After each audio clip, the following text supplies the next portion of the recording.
Alien students ridiculed the human ban. Then they saw the footage, reaches its dramatic climax when Zixtra, once dismissive of humans, stands before the entire academy to retract her petition.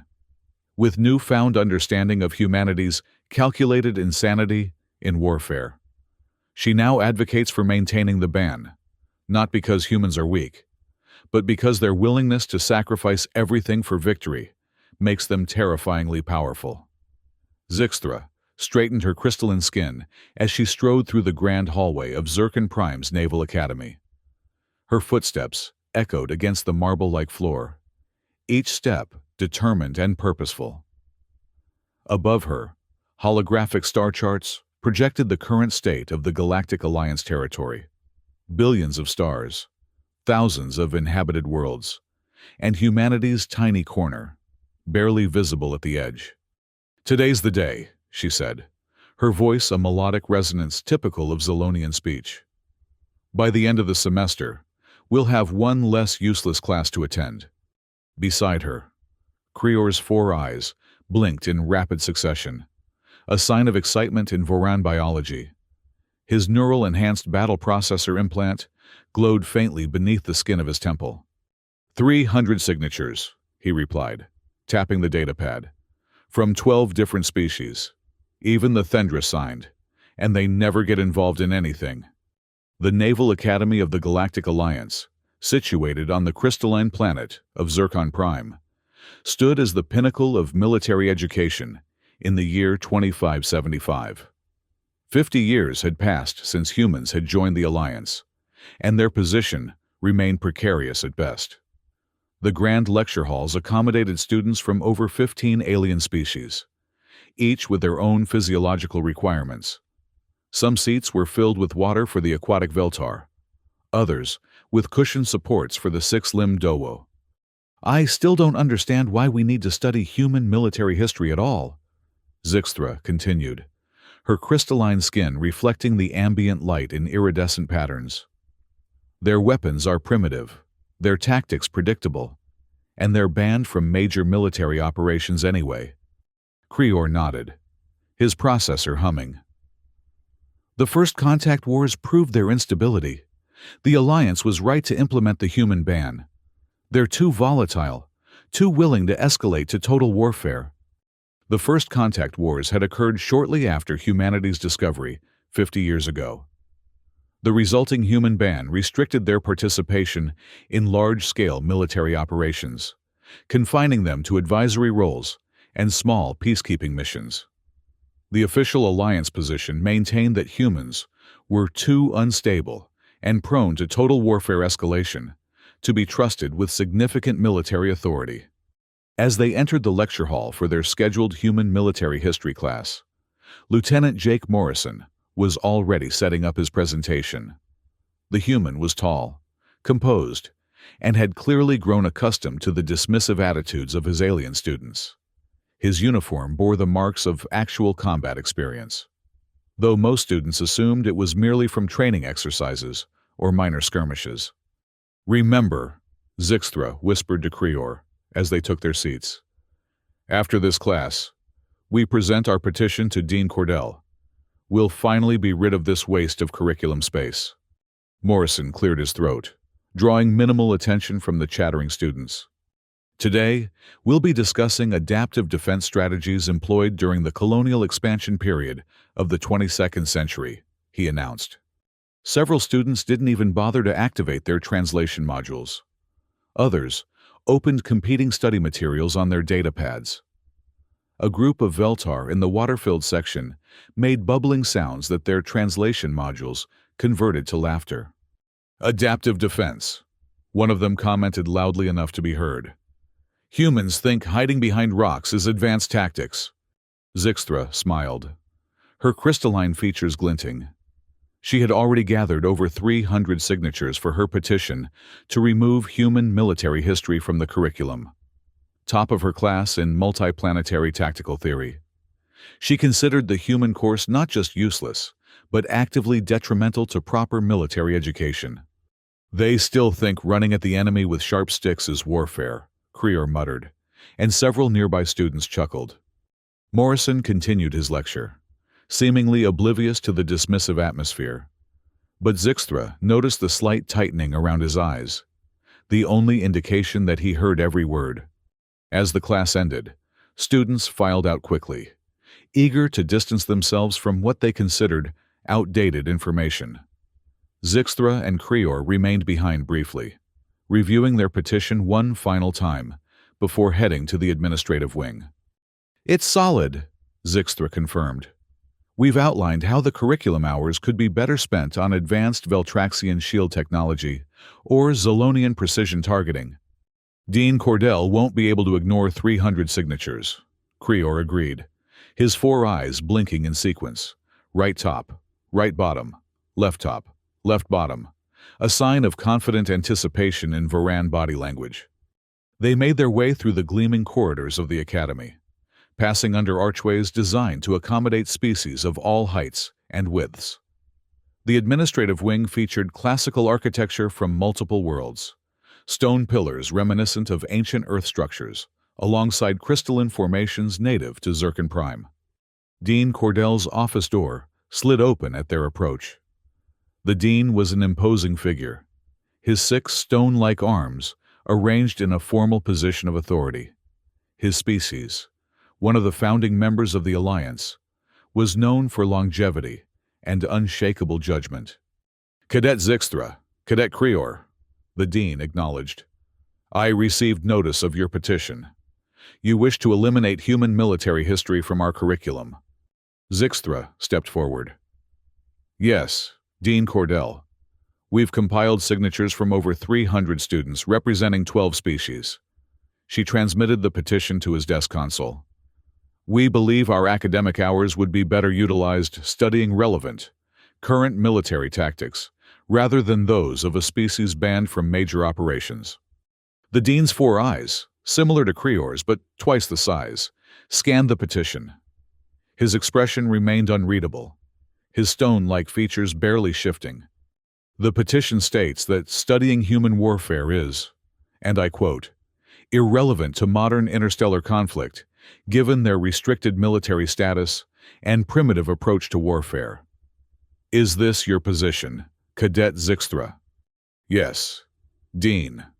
Why study the tactics of a species that isn't even permitted to participate in Alliance military operations? It's inefficient." The dean was silent for a long moment, his gaze shifting between the 2 cadets. Then he made a sound like grinding stones, the equivalent of a contemplative hum. "I find your petition interesting," he finally said. "But before I make any decision, I believe some context is required. In 48 hours, I am authorizing a special viewing of classified footage from the Kepler 442 incident." Zixtra and Krior exchanged glances. The Kepler 442 incident was mentioned in history texts, but with minimal detail. Just another skirmish during the First Contact Wars. "This footage has been restricted for 50 years, the dean continued. "It shows why the human ban was implemented. After viewing it, if you still wish to pursue this petition, we will discuss it further." "But Dean," Zixtra pressed, "if the footage only confirms the necessity of the human ban, wouldn't that strengthen our argument that studying their tactics is pointless?" Dean Cordell's mouth corners turned slightly upward, an approximation of a smile. "Perhaps. Attend the viewing in the main assembly hall in 48 hours. Lieutenant Morrison and Dr. Helen Carter will oversee the presentation." As they left the dean's office, Krior activated his neural processor, searching for information. "There's almost nothing in the public database about Kepler 442 beyond the basics," he reported. "Human outpost, attacked by Vakmor swarm. Humans somehow prevailed despite being outnumbered. The records say 200 humans against approximately 50,000 Vakmor." Zixtra scoffed. "Clearly exaggerated. The Vakmor are apex predators. Insectoid warriors evolved for combat. 200 humans couldn't possibly defeat 50,000 of them." "Exactly," Krior agreed. "This viewing will only prove our point. The history texts probably inflated human achievement out of diplomatic courtesy." Over the next 2 days, Zixtra and Krior spread word about the upcoming viewing. Many students were intrigued, not by the prospect of learning about human tactics, but by the opportunity to witness what they presumed would be evidence of human military inadequacy. "I heard they retreated immediately, and just got lucky with orbital bombardment," a Veltar student suggested during a tactical simulation class. "My progenitor told me they used biological weapons because they couldn't win conventionally," added a Dowo cadet, his 6 limbs gesturing dismissively. Zixthra encouraged these speculations. By the time the viewing was scheduled, nearly 500 students had arranged to attend, representing all 15 species currently enrolled at the academy. The main assembly hall was filled to capacity, with amphitheater seating arranged to accommodate various physiological needs. Lieutenant Morrison stood at the front, alongside a human woman Zixthra recognized as Dr. Helen Carter. The chief human liaison to the academy, Commander Alex Turner, a decorated human veteran, was busy at a console, preparing the classified data core. "This is going to be enlightening," Zixthra whispered to Krier, who sat beside her in the front row. "Once everyone sees how primitive human tactics really are, Dean Cordell will have to take our petition seriously." The lights dimmed, and Dr. Carter stepped forward. Unlike Morrison, who wore a standard military uniform, she was dressed in formal diplomatic attire. "Before we begin," she announced, her voice steady, "I must warn you that what you're about to see may be disturbing.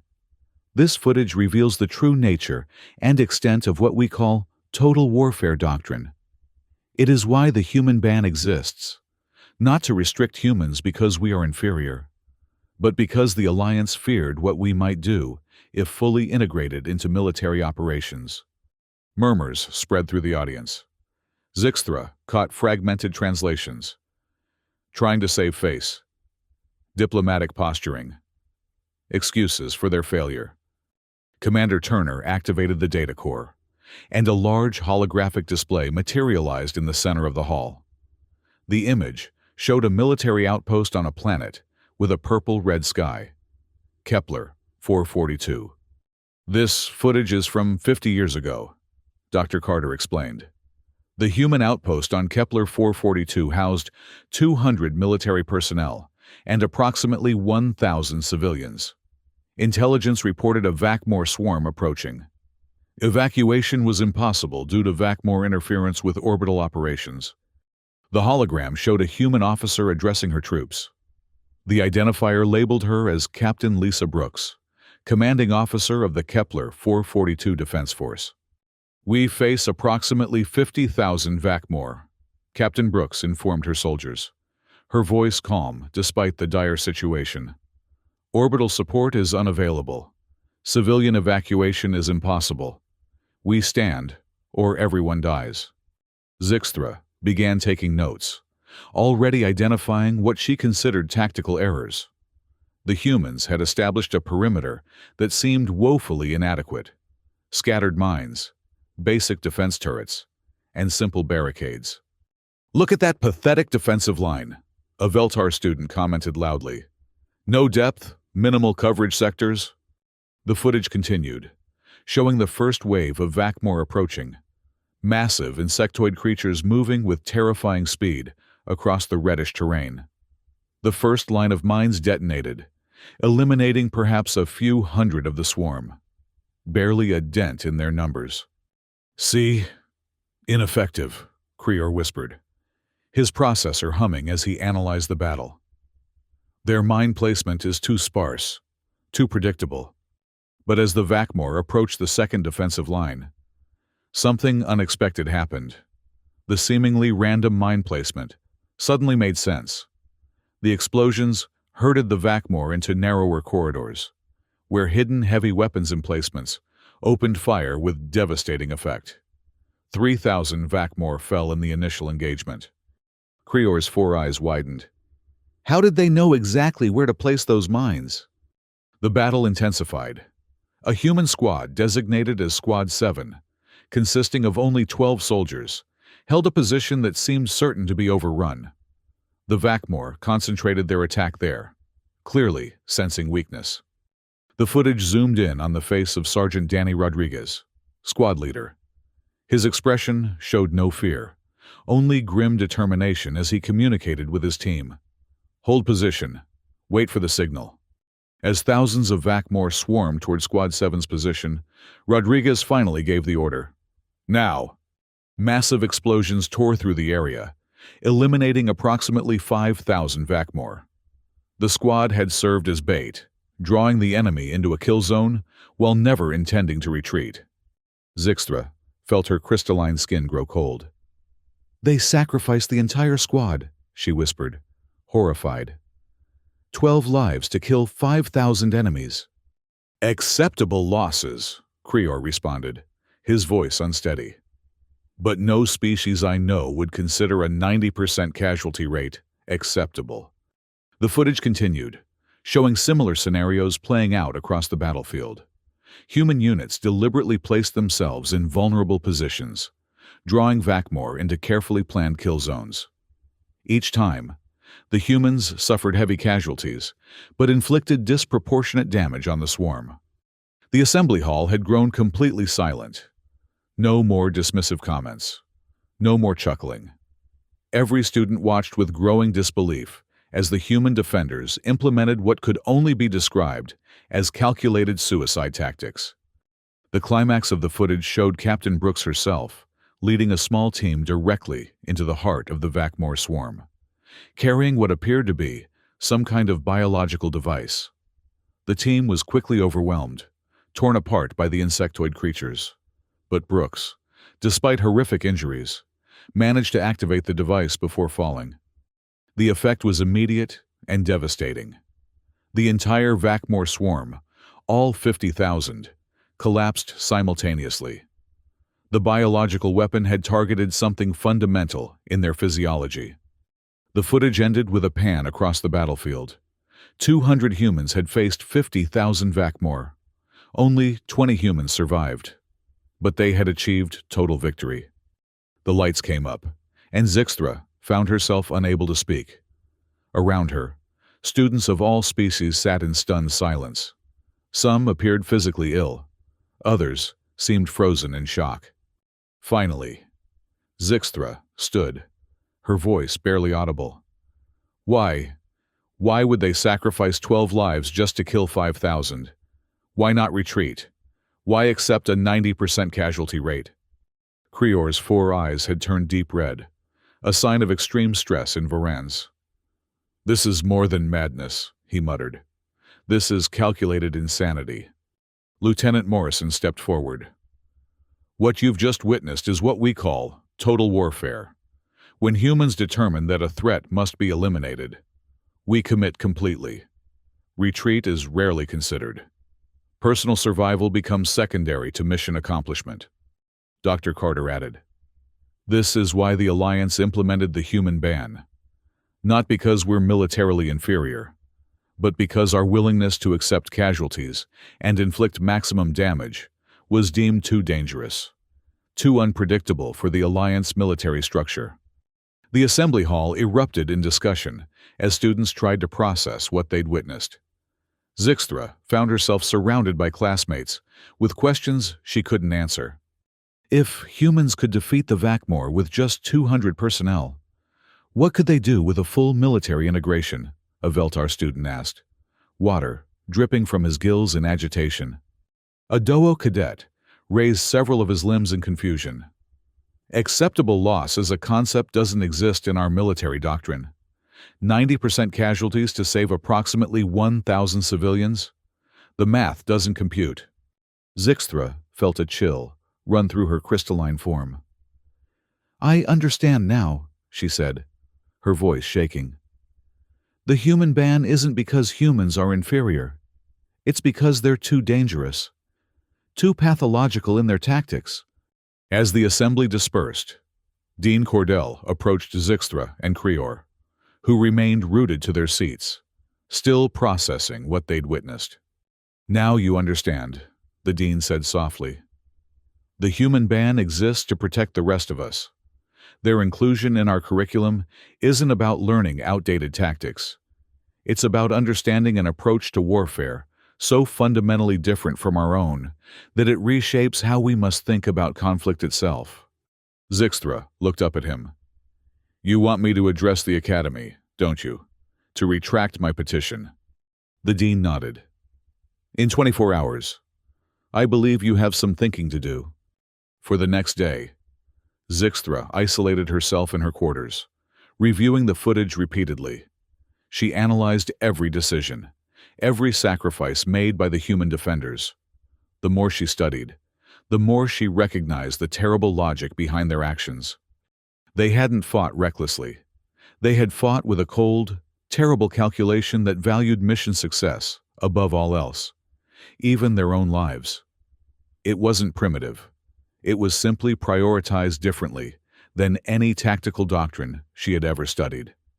When she finally emerged to deliver her address to the academy, the main lecture hall was filled beyond capacity.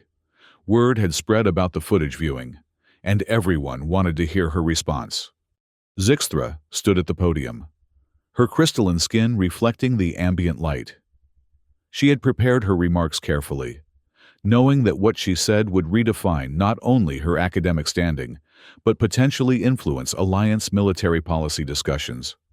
Fellow cadets, instructors, Dean Cordell, she began, her voice steady despite her inner turmoil. I stand before you to formally withdraw my petition to remove human military history from our curriculum. Further, I wish to present a new thesis: why the human ban must be maintained. A murmur ran through the audience. This was not what many had expected. 2 days ago, I believed humans were restricted from major military operations because they were inferior, tactically primitive, technologically outmatched.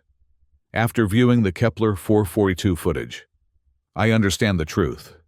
Humans are banned because when forced into survival situations, we witness the most terrible form of warfare our minds can comprehend. She activated a holographic display showing statistical analysis of the Kepler 442 battle. The concept of acceptable loss as humans define it doesn't translate well into our tactical frameworks. What we saw wasn't stupidity. It was smoldering rationality, a willingness to sacrifice that preserves the larger mission. Zixtra displayed footage of Squad 7's last stand. Sergeant Rodriguez and his team never expected to survive. Their deaths were calculated as part of the battle plan from the beginning. This weaponized suffering is alien to most of our military doctrines, which prioritize force preservation. She paused, looking across the diverse assembly of species. The human military history course must remain in our curriculum, not as a historical curiosity, but as a warning. It reminds all species that we may never want to face humans in direct conflict because we cannot comprehend the full extent of their brutality when cornered. The lecture hall remained silent as Zixtra concluded her address. Then, gradually, discussion erupted. Some students voiced support for her position, arguing that maintaining the human ban was essential for galactic peace. Others expressed curiosity, wanting to expand the human studies program to better understand this calculated insanity. Dean Cordell nodded approvingly and called for a vote. The human military history course would not only remain, but would be expanded to include additional hours on modern human tactical development. In the days that followed, the Academy underwent subtle but significant changes. Lieutenant Morrison found his classes suddenly full to capacity, with students actually engaging with the material. His course on the psychology of total warfare had a waiting list for the first time. Zixtra immersed herself in studying the moral ambiguity of warfare, eventually submitting her final thesis. Why the human ban must remain: involuntary restraint as ultimate power. She argued that forcing humans to limit their military engagement might actually be recognizing their power rather than restricting it. Creor reprogrammed his battle processor algorithms, adding variables for calculated insanity in his simulations. He found that traditional Varan tactical responses failed completely when faced with opponents willing to accept 90% casualties. Other species began to interact differently with the human instructors. There was less dismissiveness and more cautious respect. A group of DOO students even approached Dr. Carter about exchanging tactical data on acceptable loss calculations for potential adaptation to Alliance doctrine. On the final day of the semester, Zixthra sought out Lieutenant Morrison. She found him in his office, reviewing student evaluations. "I have a question," she said without preamble. "Why do humans voluntarily maintain the ban? If you could destroy nearly an entire species with just 200 personnel, why not do it again?" Morrison looked up, his expression thoughtful. "Because the choice not to do so is what makes us civilized. We could become the ultimate harbingers of death, but we choose not to. If we ever decided to stop accepting those restraints, the entire Alliance would regret it." Zixthra contemplated his words. "The true power lies in the ability to refrain from using terrible power." "Exactly," Morrison agreed. "The human ban isn't a punishment. It's a recognition." As Zixthra left his office, she passed a holographic display showing human patrol ships at the Alliance border, their weapons classified among the most dangerous in the universe, yet voluntarily restrained. She paused, reflecting on what she had learned. True strength lies in the ability to reject overwhelming power. The academy year ended, but the lessons of Kepler 442 continued to reverberate through Alliance military thought. The human ban remained in place, not as a restriction on an inferior species, but as an acknowledgement of a potential so terrible that even its possessors chose to keep it leashed. It seemed the most dangerous weapon in the galaxy was the human willingness to sacrifice everything for victory, and the most powerful choice was their decision not to use it. The academy corridors emptied for the term break, but the discussions continued in officer lounges and tactical seminars across the Alliance. Humanity's place in the galactic community had been reassessed, not as primitive newcomers to be tolerated, but as slumbering giants who chose restraint. And in the darkness of space, human ships continued their patrols, carrying weapons they voluntarily kept holstered and tactics they purposely left untaught. Their greatest power remained not what they could do, but what they chose not to do. 3 months after her address, Zixthra was invited to join an elite tactical think tank focused on interspecies military cooperation. Her first assignment, analyzing how Alliance doctrine could incorporate limited aspects of human, total warfare without sacrificing its ethical foundations. Lieutenant Morrison served as an advisor to the project. During their first meeting, he shared previously classified footage of other human conflicts, demonstrating that Kepler 442 wasn't an anomaly, but a pattern. "We don't fight to survive," he explained to the assembled analysts. "We fight to win, no matter the cost." The footage showed human battles across centuries, vastly different technologies, but the same fundamental approach. Acceptable losses, weaponized suffering, calculated sacrifice. Creor, who had also joined the think tank, found his 4 eyes continuously adjusting as he processed the implications. "Your species has always fought this way?" "When necessary," Morrison confirmed. "We prefer not to, but when pushed to extremes, this is our default."